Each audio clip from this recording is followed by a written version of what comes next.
Soyez les bienvenus, vous êtes ici chez vous, c'est votre radio, Horizon, premier sur l'été avec dans un instant Ed Sheeran. Horizon. Il est 7h.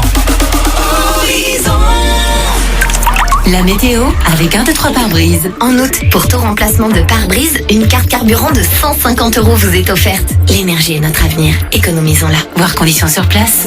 Ça sent le beau temps. Et oui, c'est vrai, sur l'ensemble du Nord et du Pas-de-Calais, Cyril, on aura droit à une journée ensoleillée malgré les nuages encore présents tout de même en matinée, en après-midi. En tout cas, le soleil prendra le dessus avec des températures équivalentes à celles d'hier en matinée, 15 degrés, 23 pour les maximales annoncées du côté d'Aloigne, également sur le secteur de Courcelles-les-Lances ou encore à Rivière dans la Rajoie.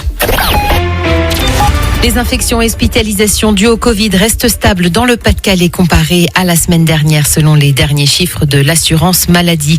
Comme ailleurs en France, le nombre de tests pratiqués par semaine explose dans notre département.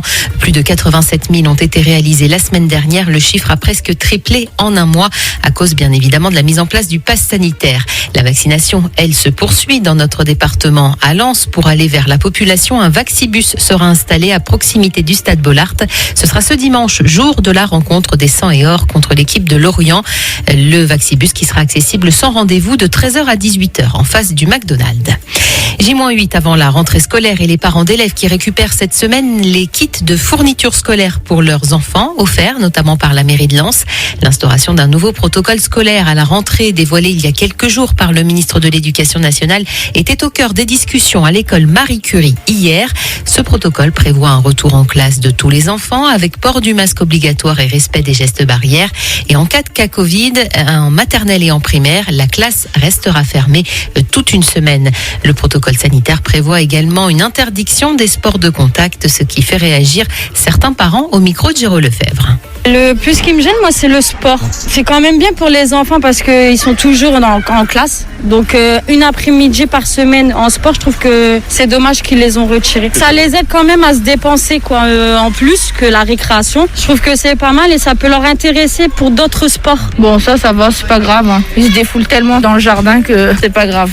C'est ce qu'on nous dit aujourd'hui. Après, demain, ça changera certainement, ou j'espère en mieux. Mais dans tous les cas, ça reste toujours des protocoles un peu difficiles. À noter que si un cas Covid est signalé dans une classe au collège et au lycée, les élèves vaccinés pourront continuer à venir en classe, tandis que les non vaccinés devront rester chez eux et suivre les cours à distance pendant 7 jours.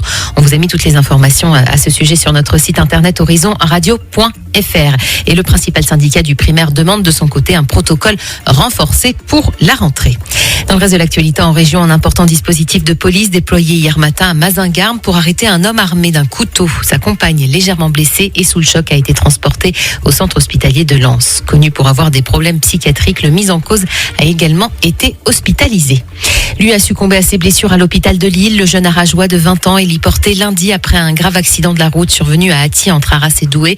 L'accident qui a eu lieu sur la départementale 950 a fait 2 autres blessés âgés d'une vingtaine d'années, toujours hospitalisés à Lille. C'est la rentrée pour l'exécutif, une journée en 3 temps pour Emmanuel Macron, le gouvernement avec d'abord un conseil restreint de défense et de sécurité nationale. Sur la table, la situation en Afghanistan alors que Joe Biden a confirmé hier le retrait des troupes américaines au 31 août. Place ensuite à un conseil de défense Covid avec le traditionnel conseil des ministres. Et puis de nouveaux renforts de magistrats à Marseille, l'annonce d'Éric Dupond-Moretti alors que, on le sait, dans la ville, 15 personnes ont été tuées dans des fusillades depuis le début de l'année, dont 4 la semaine dernière.